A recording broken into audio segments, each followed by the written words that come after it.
You know, Pat, it's at this point in the show where I start to wonder.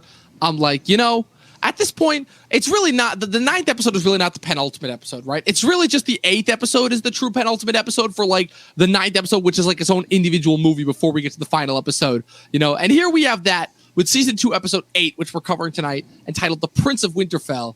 What's your comment on so far, like who the Prince of Winterfell really is?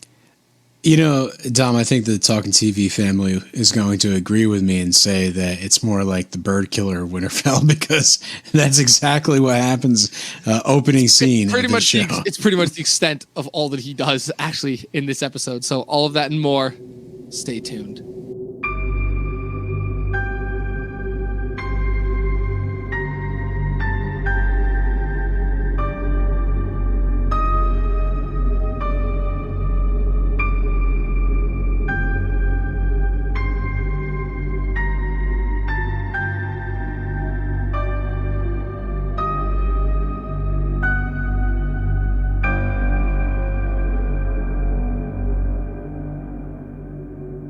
Well, Pat, we're here. Season 2, episode 8. I still remember us being on episode 8 of season 1 when we were just watching like the aftermath of Ned Stark's betrayal, of like when everyone just sold him out. And now we're here. This is a whole different episode 8. We've got max of 8 storylines to cover in this episode. There's so many characters. There's so much happening across multiple continents. Just like, and so many birds dead on the ground. So many birds dead. They kill them and then they just dump them out the tower. Just dump them out. They have no respect. No respect for any of the dead. No respect for dead humans. No respect for dead birds. It's just, oh man, Alan Taylor is back in the director's chair. This is the 5th out of 7 episodes that he wrote. Another episode written by Benioff and Weiss, and oh man, we're already off to a great start, obviously, in Winterfell. This episode is kind of has this theme running across it of like everyone is kind of reaching the crux of their stories, everyone kind of realizing what true positions they are in, and also the stories also sliding them into the position where they're going to be reset for the next couple of seasons. So obviously we open in Winterfell with, Theon. Oh, poor Theon. He just cannot catch a break. He has committed the ultimate of cardinal sins, not by killing the Starks, but by killing 2 boys, the 2 farm boys, and masquerading as such. Like, this is how pathetic he is, Pat.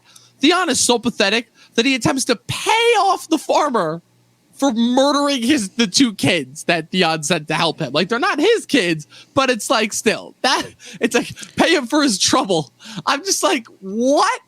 Well, the farmer was pretty desperate, so that's a bribe that actually might be able to go through. It may have been well served. Also, if you're going to go that far to like take the 2 orphan kids and kill them and murder them, like wouldn't you just get rid of the farmer too? Yeah, right. It's like, why would you leave the farmer around? What use does he serve to you? It makes no sense. But anyways, it starts off, obviously, the opening scene is Theon and all of them killing all of the ravens and dumping them out. As is revealed, there is a logical, tactical reason for this, because he rightfully so wants to keep the news of Brandon Rickon's death from Robb, because obviously if Robb finds out, then there will be hell hath no fury, like a Stark trying to take revenge for a family member, as we saw last episode with Catelyn and Jaime, or trying to reclaim them. So then we have the arrival of Theon's sister Yara, and of course she does not have 500 men or however many men Theon thought was getting sent to reinforce him. She's got maybe 6 people. They're all just sitting there chilling at the table, and she's just roasting the shit out of him, saying, wow, what an idiot. You have committed the ultimate cardinal sin of cardinal sins here. I will say, Dom, that I agree that she roasts him for a little bit, but she actually has a passionate plea like, hey, don't die in the North, come back where you belong. And it's one of those things, like in hindsight of knowing what happens in the next couple seasons to Theon, it's actually true. Like, Yara is out for his best interest, despite the fact that he's trying to prove himself and being a little bit of a hot-headed brother that is trying to find his place, and just feels disrespected that he's not given it out of, birth and basically rank.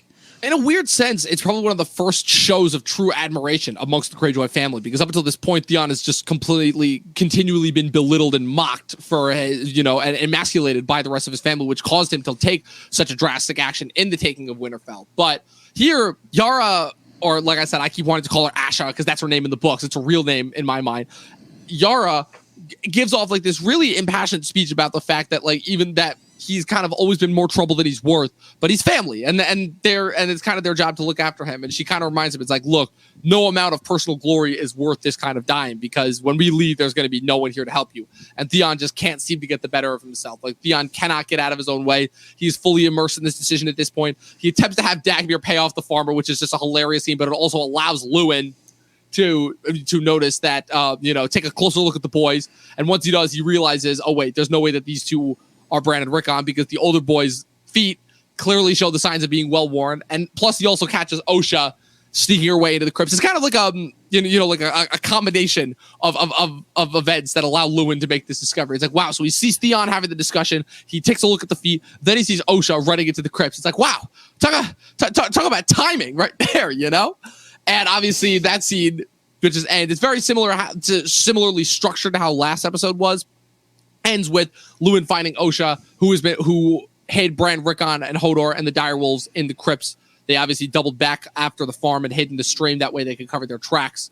And they obviously discuss the farm boys, but Bran is awake and he overhears it, obviously. So again, there's not a lot that happens. Pretty much majority of these storylines are all setup based, but this is a storyline already that you can tell is going to have big ramifications, because now you're finally going to start to see like the beginning of the consequences of Theon's actions. So Pat, any takes on that? Yeah, it basically just Theon doubles down on his move and thinks it's great, and rejects Yara's advice, and basically we see what it has led. It's obviously Bran and Rickon have gotten the best of him, and he's sort of still leading Winterfell and owning his sort of decision, and it's basically just setting us up for, okay, this is the way it is. Like, he's stubborn, he's going with it, and we're about to wait till the other shoe drops, and that's going to be when his men decide to betray him in I guess a couple episodes. Yes, unfortunately, it really is kind of a tragic end. Theon, I don't think, is as tragic a character as Viserys last season, because obviously we had this entire season to get to know Theon when he was still with the Starks. But it definitely kind of does serve a similar purpose, where he's just that one character that it's like, yeah, there's always those characters in fiction that it just seemed like they could get just like not a single break from, any sort of facet or any character or any direction.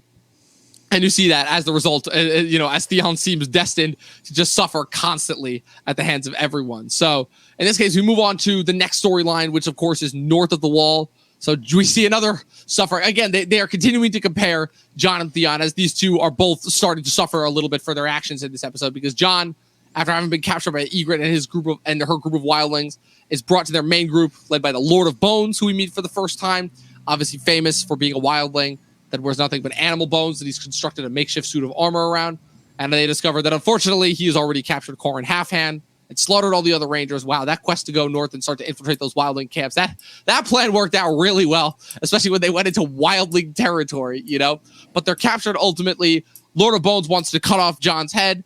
Ygritte vouches for him, perchance from a more personal space, but nevertheless states that he's Ned Stark's bastard son and that Mance will want to question him, kind of doing a little bit of a flex right here. How close do you think Ygritte is to Mance ultimately, Pat? To Mance, I have no idea. I would say that basically she's just using logic against the Lord of Bones. Lord of Bones seems like a very aggressive, fight first toward a person, strength over, intelligence. So I think it's one of those things where she uses wordplay to convince him to keep Jon alive. Yes, indeed. And Jon is sat next to the half hand. Obviously, they he tells him, see that it wasn't for nothing. Half hand is a little bit, I feel like, too casual with Jon here. Just a little bit too casual. It's like, wow, you deliberately could not muster the strength to kill this girl, and now as a result, look how it's come back to bite us in the ass. We're prisoners, And I feel like it goes a little bit soft. Obviously, I mean, I don't know. Do you owe that to like his intelligence? The fact that he's that forward seeing? It's a weird situation, because it's like, hey, we're going to leave you alone to kill this halfling. And then they kind of wander off, and 5 minutes later, they're like, oh, where'd he go? You know what I mean? He should have been done by now. And they just decided to leave him that far behind. Yeah. So it's one of those things where it's like, can you really blame Jon Snow for getting himself in that situation? Yeah, not really. True, it's like true. He was kind of left to his own devices. So not great planning on that. Yeah. Maybe, never mind. Maybe the half head isn't as good a ranger as we thought. Like they could have like double backed and been like, oh, he's not here and tracked them. But instead they just moved on waiting for him to catch up. Yeah. I don't know. It's one of those things where this storyline is kind of muddy a little bit, and it's, you know, whatever, for whatever reason. And I think the main thing is we're going to get that in next episode or two, you know, when Jon and Corin are sort of collaborating to make Jon look pretty strong in the eyes of the wildlings. I think, you know, that's really the bread and butter of the storyline, and the rest doesn't really matter. So I think there's definitely like a little bit of a loophole here that I'm willing to overlook. Because it's going to set up the whole idea that Jon's going to get embedded into the wildlings. Pat, I think I just came up with another name for this segment, and it is called plot devices needed to get characters from point A to point B. I have a feeling we're gonna have a lot of those once we get into the later couple seasons, but for now, so far, I've got Khal Drogo being infected by an obvious witch and slowly dying as number one, and I've got the Night's Watch members being deliberately terrible and allowing Jon and them to be captured in order to get Jon to become to join the wildlings in order to bring them into the fray. Those are the first, and then the whole Arya Harrenhal storyline. Yeah, exactly. If you think a little too hard about these things, you're going to be disappointed. But if you just go with the thrill of it, it'll be fine. I think it's the main thing, flow kind of a thing. Yeah, the main thing above the wall this episode is sort of the grave that they find with the dragon glass and the horn, I guess, which I think plays a bigger role in the books. Is that supposed to be the horn of Jormungand? That's what I was trying to figure out, because the whole thing, I feel like they just ignore the whole horn thing, and I've only heard about it from people that have read the books and talk about it. Basically, to preface as to what this is, the horn of Jormungand is rumored to basically be this ancient horn that was used. I don't remember which king. I'll admit I probably didn't do as much research as I should have.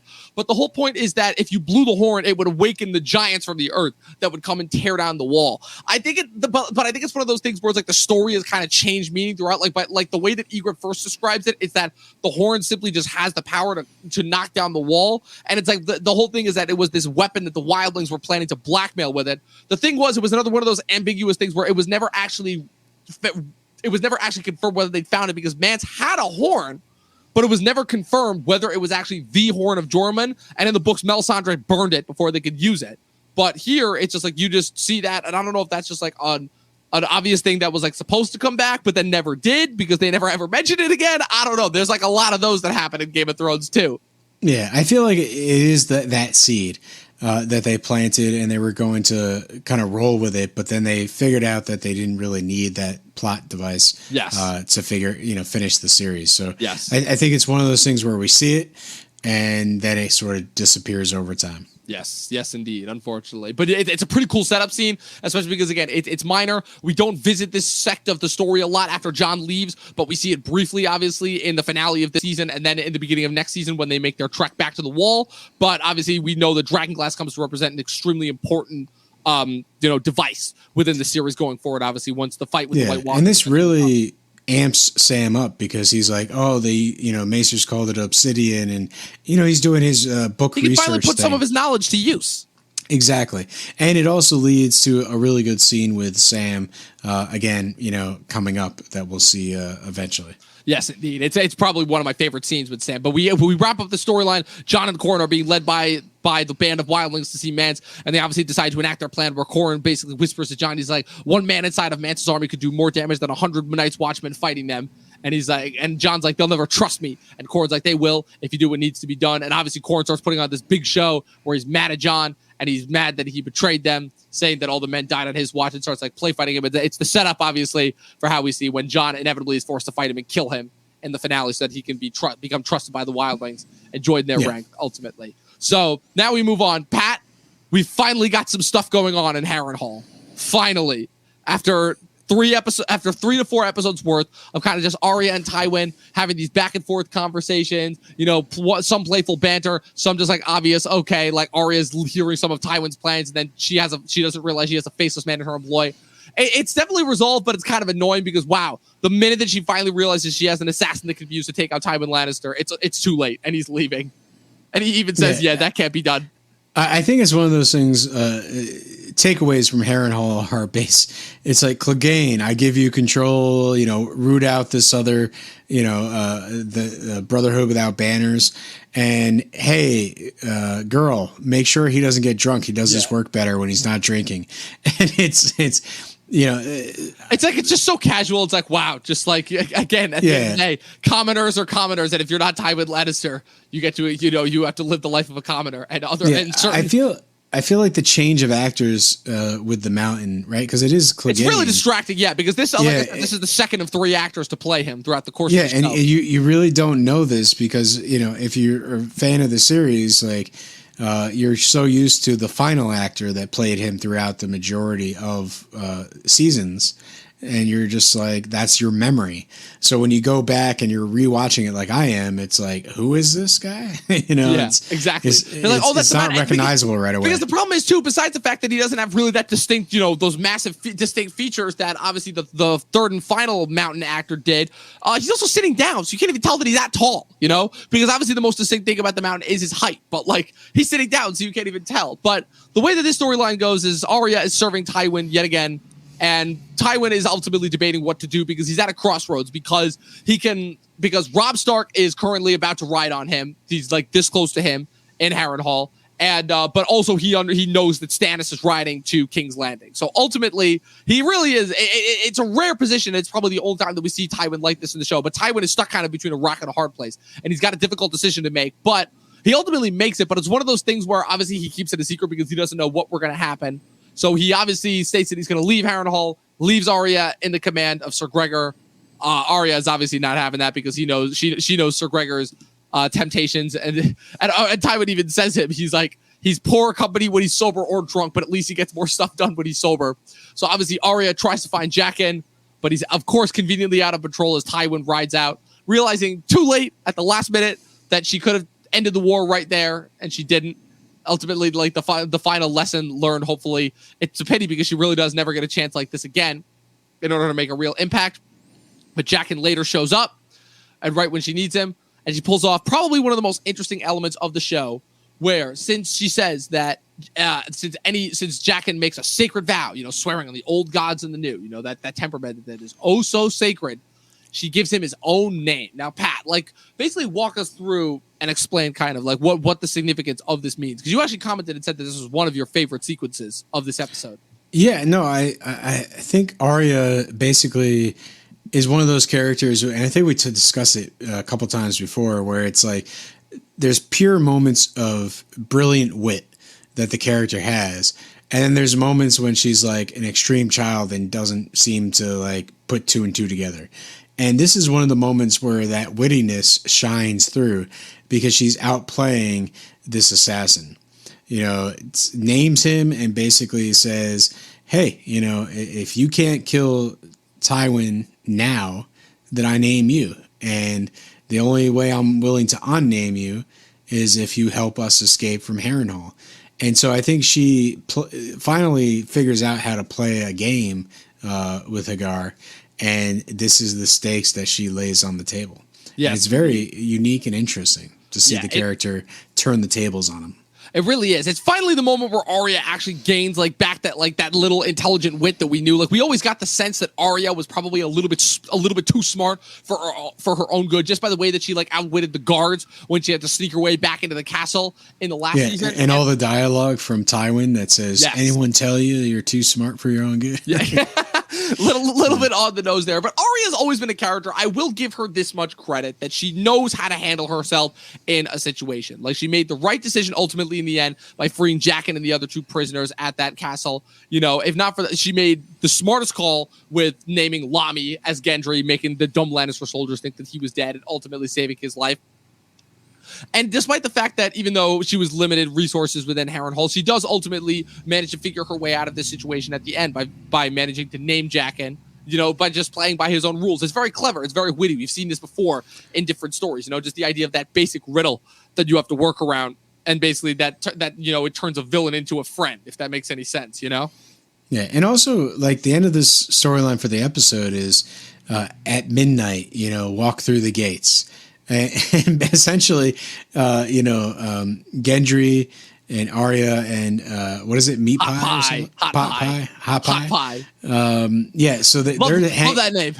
Yeah, they're hanging out behind this box, and they're like, "Hey, all those guards are over there. Like, how are we supposed to get out?"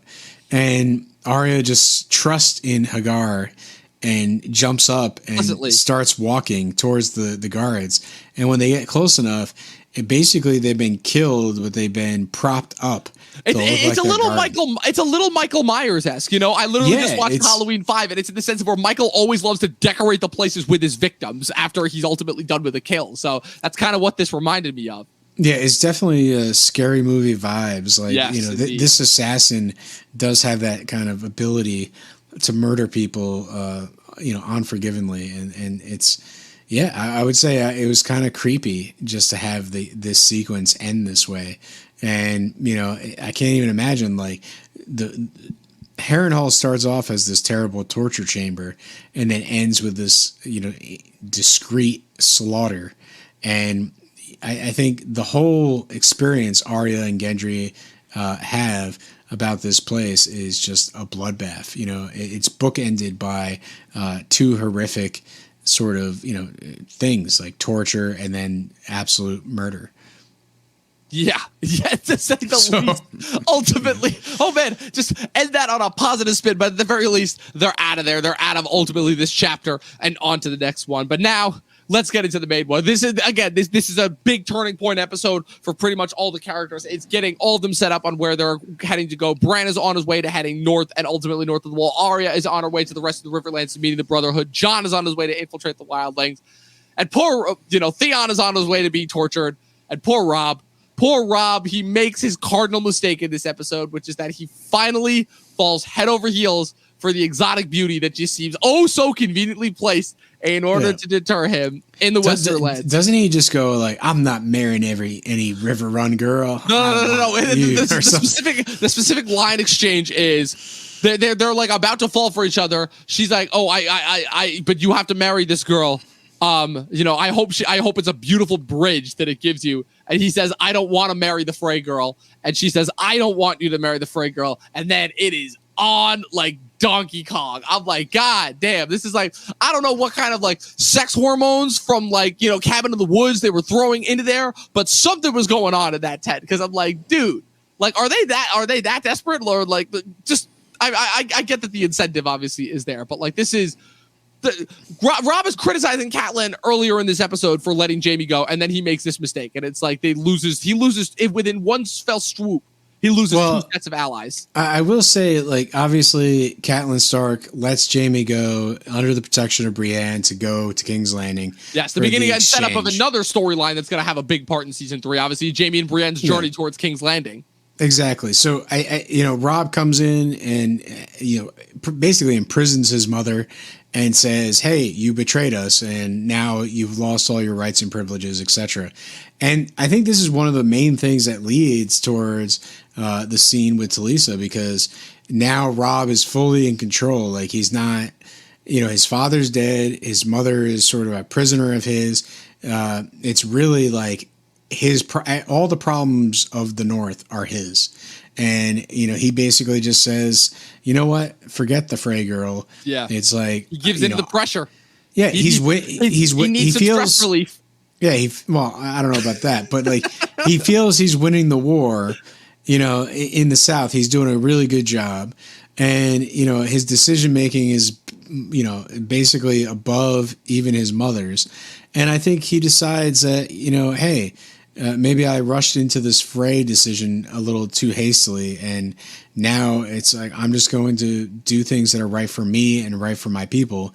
And hey, she's going to be a better queen than anybody that I can get from Walter Frey. They completely shift kind of the intent of this marriage and how it is used to destabilize and ultimately bring an end to Rob from the books, because in the books it is simply tactical move that ultimately deserves him. The Freys, obviously, he makes the arrangement with them in order to gain, obviously access to their bridge in order to cross the Trident. But obviously in the books, in the books, when he marries Jane Westerling, it's a situation of where he took a wound and she helped heal him. So as a result, he's almost like paying a debt back to her in a sense. Here, it's from a completely different sense. It's a realistic versus moralistic sense, wherein you have Talisa, who is this idealistic woman who cares nothing about helping people and abhors violence. She doesn't care about any of their causes. She doesn't care, obviously, that Robb lost his father to the Lannister. She doesn't care about the fact that the Lannisters seek to dominate. She doesn't care about any of that. She almost sees herself as like being above that. And it's a trait that Robb admires, because ultimately the fact that she is able to, kind of see the peace and see the good on both sides, it's something that he strives to be. And it feels like it's something that he's striving to bring back, to the North, this sense of fairness, this sense of honor, this sense of justice. And she represents that in a very different way. And it's appealing to him because it's like he spent all this time with her now, obviously, because she's just been in his camp. I still don't know how exactly that works logistically, but they'll obviously, it's obviously happened at this point. And so he figures that she probably would be a better match than the Frey girl, this girl that he's never met before, ultimately, and that he only just he signed on a piece of paper. Or metaphorically, in order to make this arrangement, in order to get this bridge, and ultimately, it's a handshake deal, right? You promised Walter Frey that this would happen. Yeah, so. and it ultimately again comes back to bite him in the ass, because it's like the phrase. I didn't realize. I guess you could call the phrase like the mafia dons of the freaking of Westeros, because there's so friggin' many of them, and they all they come for their debt. If their debt is not paid, they make sure that it gets paid in full. You think a Lannister always pays his debts, but the Freys are kind of like the underbelly of them. And so obviously the shows just Robb's complete inexperience, because even though in the moment he's giving into this, this one kind of sense of relief that he has, because everything around him seems to be full. It's the beginning of the end, in the sense of where even though he's doing well in the long run, everything around him just is slowly becoming destabilized. Jaime's off. His mother's not necessarily supporting him. She's got her own agenda. His lords are starting to lose faith in him.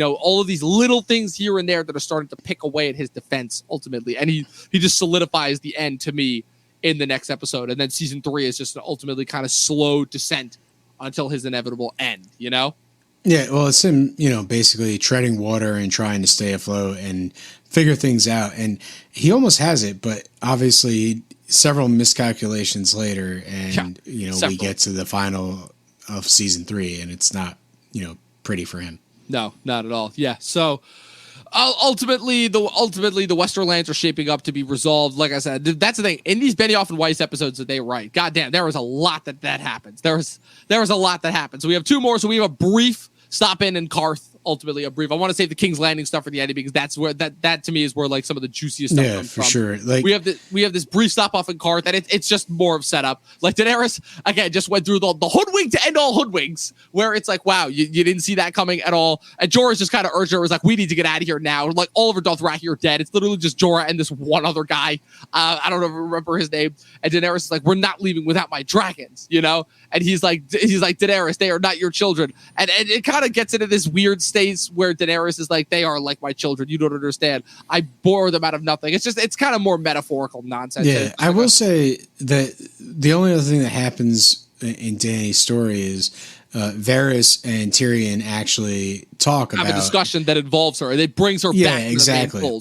So I know they use it as a transition from like a scene in King's Landing to Karth and whatnot, but and show that it's not a quick insert in order to cover up the fact it's like, hey, we really don't have anything for Daenerys until the finale, but that's 2 episodes. Yeah. So, but I think the main thing is it shows that Tyrion and Varys, who are really some of the biggest logistics players in King's Landing, do have her on their mind, that even though she's struggling, to regain her dragons, that, the fact that she's made it as far as Karth, and that she is sort of, still surviving, still pushing her agenda forward, that is something that definitely in that scene is somewhat troublesome for Varys and Tyrion. Yeah, it's one of those. I will say this: it's Varys in that scene is a little bit confusing as far as the double dealing that he's going through, where it's like, okay, he's pretending to be scared of Daenerys, but meanwhile he was secretly supporting her and backing her in the previous season, and then comes to do so later on. But I think the interesting thing about this part is that it serves to where Daenerys kind of was supposed, in the eyes of the characters in King's Landing, was supposed to be a one and done. at the end of the first season, and then the fact that they're surprised that she's still alive and that she now is confirmed to have the dragons. Like, even though she's still a long way from being a threat, it's like Varys is already starting to see the writing on the wall as far as, okay, we now have this player, and this is what's going to happen in the next couple of years. And that's, I don't know. Do you think he's actually worried in this scene or no? Because, like, again, his emotions here are, like, really conflicting to ultimately the decisions that he chooses to make throughout the rest of the series. Well, I think it's one of those things, like, given the current landscape in King's Landing of, you know, just trying to stabilize things and get rid of the Civil War, it's if Dany comes at this particular moment, it's going to be troublesome for the realm.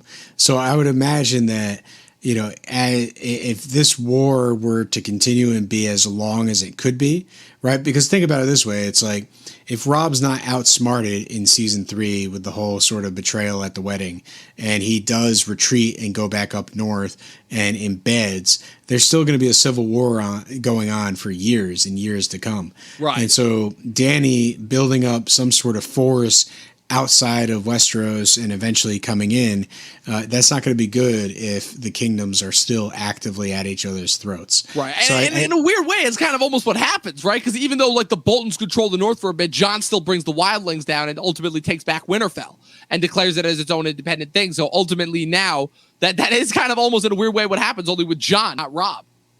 Yeah, so I think it's one of those things where, you know, at that point, Varys is just worried about who this other person is and you know, what's going to happen if she does get an army and come.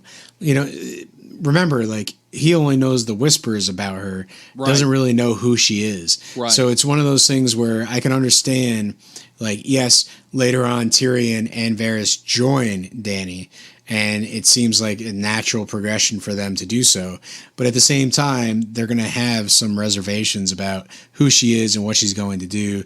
Is she's a Targaryen? Is she going to be sort of this, you know, mad queen that comes and just kills everybody? Like, you know, it's one of those things where the two of them are more worried about the enemy that they don't know. Right. And I think that's the stance they're taking, other than, you know, like King Robert. Robert was like, oh, well, this has a legitimate claim to the throne and therefore she's a threat, killer. But, you know, it's not that type of threat that Varys and Tyrion are worried about. It's what type of ruler would they be if, you know, Dany were to come and take over. Right. Varys and Tyrion have always been very forward-thinking people. They also, you know, even though they obviously, it would be treasonous to vote this, they obviously understand that, you know, life is finite, especially the life of, it's pretty easy for them to figure out that the life of the king that they're serving right now is pretty finite, ultimately, with all of his decision-making, and just him proving in this season to be, like, one of the worst kings imaginable. So, yeah, I guess the idea of kind of them, like, almost doing some forward-thinking right now without even realizing it. But speaking of forward-thinking, you want to know who was the most forward-thinking, Pat? Yeah, hit me with it, man. Stannis, because made the smartest decision possible by rewarding Davos and upvoting him. Like, obviously, we cut to the scene in the Narrow Sea. It's another brief moment. It's another brief insert, but it's a quick setup for, obviously, the major conflict that's coming in the next episode. They've got all their ships. They're sailing for King's Landing. Stannis is coming for that throne. And on the scene, Stannis and Davos, who's our focus character for the episode, they have this quick reminiscence about the Siege of Storm's End, which is one of the lesser talked about elements of Robert's Rebellion, where Stannis was obviously left to hold Storm's End, the ancestral Baratheon Stormhold castle, which, you know, while Robert was off fighting the wars, and he was being sieged by Mace Tyrell. And his men were starving, ultimately, for multiple days. He even says, like, we ate the dogs, we ate the cats, we ate the horses. After a while, you know, we just said we had nothing left to eat. You know, we ate the rats. They ate anything that they could, but ultimately they ran out of food very quickly. So, because as in a weird way, it kind of echoes what Bronn states later on in the King's Landing statements. You know, when it comes to a siege, it's not the fighting that kills the most people; it's the starving. And that, yeah, I think this is the greatest, like, origin story that Davos could have, because it sets him up as a ship captain who's a smuggler, and he brings in the onions to Storm's End, and he keeps basically Stannis and his men and his people alive. And he, you know, basically Stannis is forever grateful for what he did in wartime, that Davos, you know, essentially is going to be forever at his side. And, that's the sense we get from this scene, is that there's a little bit of some sort of mutual respect that goes beyond the politics that are happening with the Red Woman, so to speak. It's they have a little bit of a brotherhood going on, and there's, that bond is not something that is easily broken. It's a moment between boys is what it is. It's a moment between boys that were the unlikeliest of boys, like Stannis is this high-born lord, ultimately set to inherit this castle, but ultimately disgraced, he feels, and personally dishonored by the fact that he was continually passed over, while Davos, is, again, in the eyes of the Lords of Westeros, the lowest of the low. He's a crabber's son. He turned to smuggling just in order to escape kind of the monotony of his everyday life, and ended up becoming one of the most successful smugglers, raised a nice big family. But then ultimately just decided to make a rather unorthodox move and make the right choice by choosing to smuggle food to Stannis in that moment. And Stannis, being the lord that he is, both rewarded him and also punished him for his deeds. He cut off all the fingers on his right hand as punishment for all of his years of smuggling, and then rewarded him by giving him a lordship within his service. And now, due to the fact that Davos has supported his claim all throughout the this war, and Stannis is rewarding him the most. He's like, all these lords, all these people, when it was rightfully my turn, I've been passed over. Robert gave Storm's End to Renly, a boy, because Renly was obviously only a child during the fight originally, and he left Stannis, on Dragonstone, because Robert always hated Stannis. Stannis is kind of unloading a little bit here. He feels like he's been wronged by everyone, and he's kind of, he's got a little bit of a chip on his shoulder. And the fact that he views Davos as like the fact that he views Davos as one of the only people that actually kind of understands him in a weird way. He's going to give him the highest honor. He's going to make him his hand of the king, And like, it's weird because it's almost like Davos kind of gets set up for like the Ned Stark fate within 2 episodes, because Davos has kind of been like a little bit of a secondary character. He's kind of been the voice of reason for Stannis up until this point. But in the next episode, you see Davos' fate is left uncertain. Like there's a brief period of time where you think that Davos is dead after he gets blown off the boat by the wildfire in the next episode, So it's almost like... Well, this episode definitely cements Davos as the leading commander of Stannis' fleet going into sort of the Battle of Blackwater. And yeah, we're going to see the aftermath of what happens during this battle. And ultimately, I think Stannis doesn't really take the loss that he's about to receive really that well. And Davos is going to have to navigate some, shallow waters when it say the least.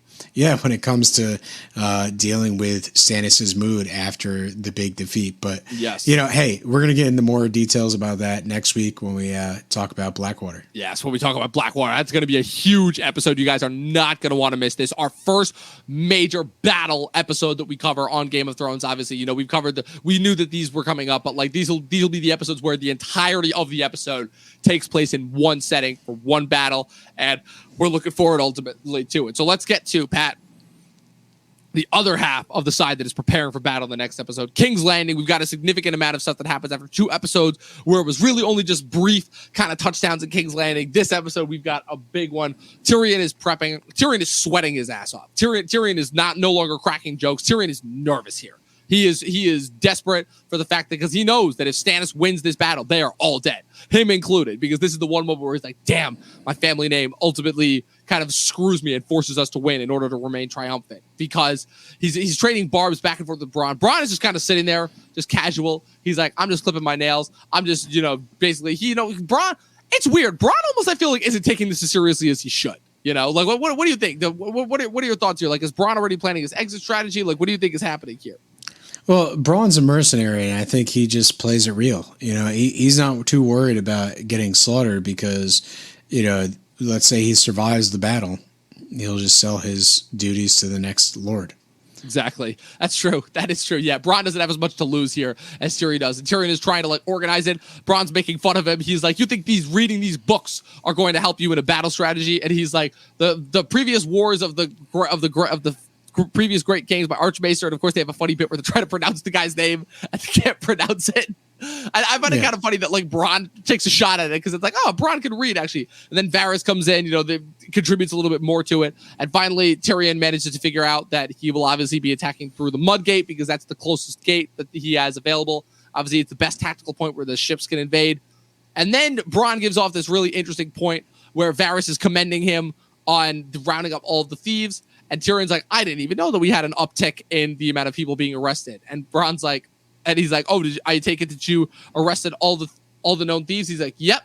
And he's like, and did you for questioning? And he's like, oh no, it's almost like, yeah, we're just executing them. And he's like, I thought that the whole point was to not be authoritarian. And he's like, you said it yourself. This is war. We've got to lay down the law, because he even brings up the point in order to echo, the Stannis Davos story. It's like during a siege, it's not the fighting that kills the most people, it's the starving. And if we don't enforce this, then soon there's going to be chaos in the city. And we won't even be able to hold it because the people will be at each other's throats, Well, isn't there a line where Bronn's just like, yeah, it's only the unknown thieves that we have to worry about. Yeah, only the unknown thieves. Bronn's the best. You want to talk about dry wit. Yeah. I think Bronn is Davos. A lot of the supporting characters really carry this show. It's not necessarily the main characters that are on point the whole time. A lot of the side characters really just... they fill in the world and they make the world feel real. Yes, Davos, Bronn, the Hound, all of these different side ancillary characters that end up like kind of filling in the shoes. It kind of reminds you and gets you back to the point that it's like, this is ultimately just a show about regular people. This is about kind of breaking down the barriers between kind of, these high lords and just the commoners, and kind of showing that like, all those really are just cultural, societal divides ultimately. But and another secondary character I would say is basically this whole storyline with Raz and Shay. Oh, poor right? Raz. Poor Raz. Because, in all this midst of preparing for battle and whatnot, Tyrion and Cersei end up at each other's throats once again. And Cersei is like, I have the woman you're in love with. I have your whore, so to speak. And basically brings in Raz, saying, hey, I've captured, your lover. And Tyrion just gets up and walks over to Raz. Greatest performance ever. Like, I forgot to add, this moment should also be included in Peter Dinklage's Emmy reel for this season for the Emmy that he should have won, because the performance that he puts on, where it's like, I only care about you as like a previous, like, you're like a work acquaintance that I know, but I have to put on this act where it's like, oh, you are my lost love. It's ultimately this scene that's supposed to be a lot more weighty than it is, but it kind of comes off as hilarious both because of Dinklage's performance and because of the fact that Cersei is so certain that she's gotten him, and he has to kind of constantly remind her. It's like, oh yeah, you've totally got me. You've totally got one up on me. But it's what's really sad about it is Tyrion has this act and it's like, oh my love, I'll never forget you, and Raz just plays into it and says, oh please never forget me. It's like whatever the case may be, but it's almost like we at least Raz is a team player. Yeah, exactly. But it's almost like she's signing her death warrant because, Cersei's going to do whatever it takes to hurt Tyrion.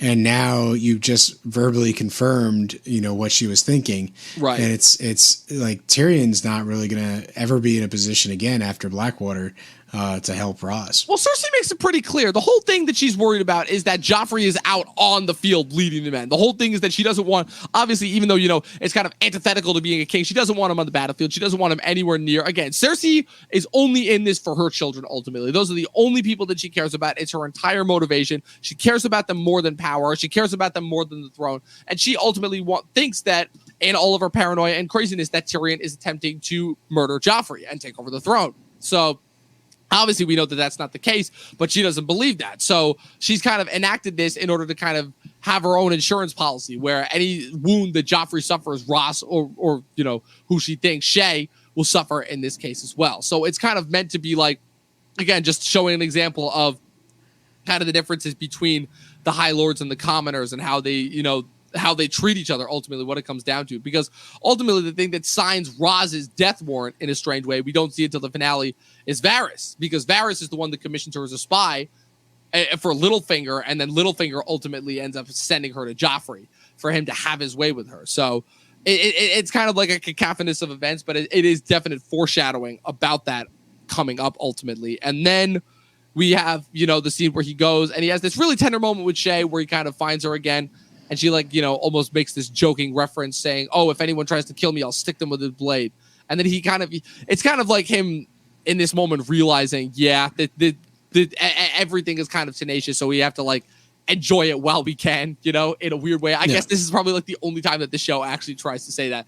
The other thing too that's weird is this episode doesn't have a lot of deaths in it. I just realized where it's like after coming off with 2 episodes with so many deaths in it, it feels like, while also being prepared for 2 episodes with what we're about to watch like an entire Battlefield episode where a bunch of people just get slaughtered. But yeah, I think it's really just the guards in Harrenhal that are the ones that's that it. They're die. the only ones. Like the however many guards there are the only ones that die. So ultimately, what it comes down to is Tyrion ultimately just cannot get on Cersei's good side. But the other good thing that this scene shows is that Cersei is not, that this also kind of is foreshadowing for, is that Cersei is ultimately not as smart as she thinks she is, where it's this really interesting juxtaposition of the first season, where the first season Cersei was kind of like this behind the scenes menace, this kind of person that Ned Stark tried to measure up to, but ultimately could not outweigh politically. But now that Cersei's up against somebody who actually knows the stakes politically, like she is ultimately coming off as more and more of a fool, and she's going to continue to do so when Tywin comes in and occupies King's Landing for the next 2 seasons. And the other thing that this episode does is it also solidifies Tyrion and Varys as being best friends, because the way that they discuss Daenerys, almost like they already know that they're going to be serving her later on. They have a very funny exchange. Tyrion says, why are all the gods such he's like, the drown god wants to drown people, the red god wants to burn people. Where is the god of tits and wine? And then Varys brings up the thing where it's like, on the Summer Isles, they worship a fertility goddess with 16 tits. And she's like, we should sail there immediately. I'm like, yes, I am with you there, Tyrion. Because it's like, it's nice to get a little reprieve in this country where all this death and misery just consistently happens. Yeah, I think the banter between the two of them, that's very, I would say, not proper, right? It's to say the least. It's off the cuff. It's sort of, only the things you can say with someone you're completely comfortable with. Right. And I think showing that relationship and showing that they have a strong rapport, despite being in the middle of the Game of Thrones, it basically shows that they are allies, and that, people can openly talk about some of the things that are going on without, worrying about being betrayed and backstabbed. Yes, indeed. Ultimately, it's kind of a nice sentiment knowing that these are two of the characters that also make it to the very end. Until Varys becomes a moron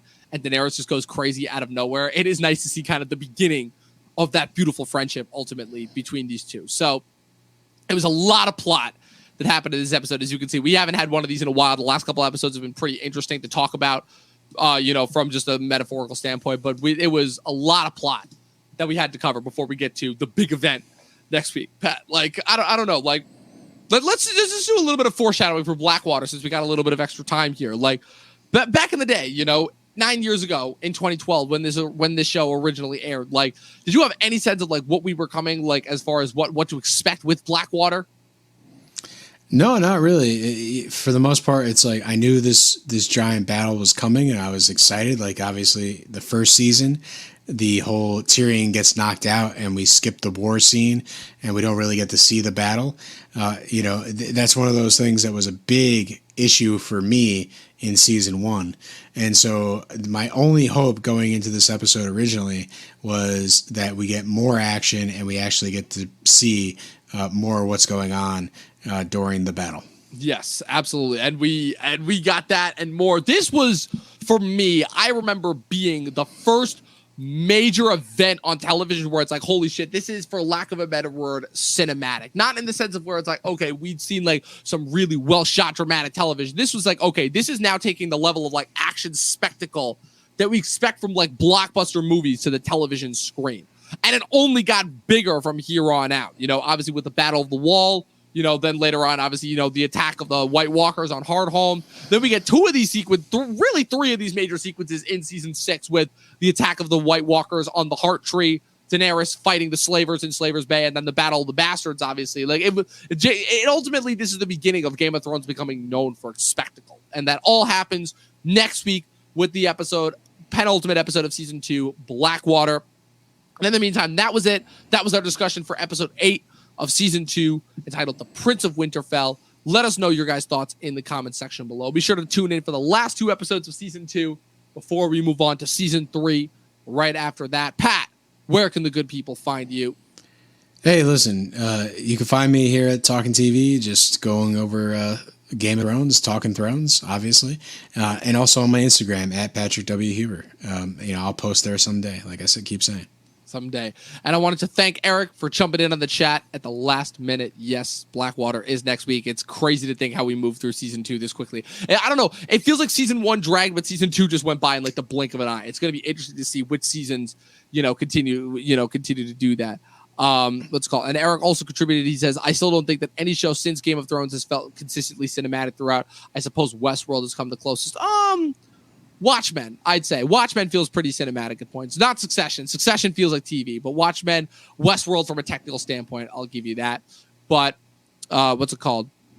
Will next week's episode be at this earlier time as well? To be determined, Eric. To be determined is the answer to that. But we will see you guys nonetheless next week. You can, of course, follow me at Movie Nerd Reviews on Facebook and Instagram. Be sure to subscribe to the podcast as well. Click the subscribe button below. Click the bell next to it. That way you guys get notified every time we put up new content. We've got content for you most of the time, 4 days a week.